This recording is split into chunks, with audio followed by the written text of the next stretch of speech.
மற்றுமொரு முக்கிய செய்தி, மதுரையில் இளம் பெண்ணிடம் செயின் பறிக்கும் சிசிடிவி காட்சிகள் வெளியிடப்பட்டிருக்கிறது. நடந்து சென்ற இளம் பெண்ணிடம் மர்ம நபர் கழுத்தில் அணிந்திருந்த தங்கச் செயினை பறிக்கும் சிசிடிவி காட்சிகள் வெளியாகியிருக்கிறது. இதுகுறித்த விவரங்களுடன் இணைகிறார் நமது செய்தியாளர் மதன். மதன், இது மதுரையில் எங்கு அரங்கேறி இருக்கிறது? மர்ம நபர்கள் குறித்த தகவல்கள் ஏதேனும் வெளியாகி இருக்கிறதா? உங்களுடைய தகவல்களை பதிவு செய்யுங்கள். மதுரை மண்டல் நகர் பகுதியில் இளம் பெண்ணிடம் மீன் பறிப்பில் ஈடுபட்டுள்ளன அந்த பரபரப்பான சிசிடிவி காட்சிகளை பார்த்து கொண்டிருக்கும் கனகதாரா.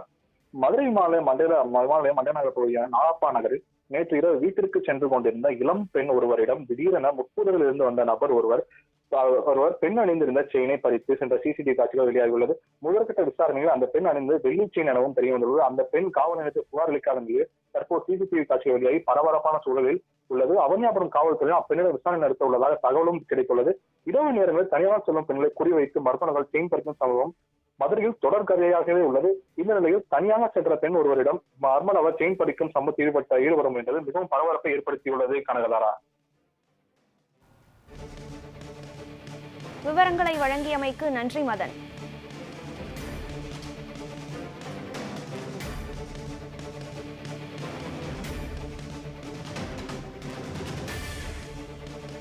மதுரையில் நடந்து சென்ற இளம் பெண்ணிடம் மர்ம நபர் கழுத்தில் அணிந்திருந்த தங்கச் செயினை பறிக்கும் சிசிடிவி காட்சி வெளியாகியிருக்கிறது.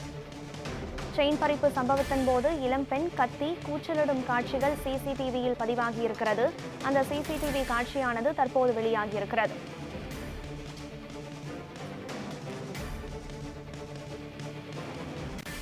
இளம் பெண்ணின் குரல் கேட்டு அக்கம் பக்கத்திலிருந்து மக்கள் வந்ததை அடுத்து மர்ம நபர் தப்பியோடியிருக்கிறார்.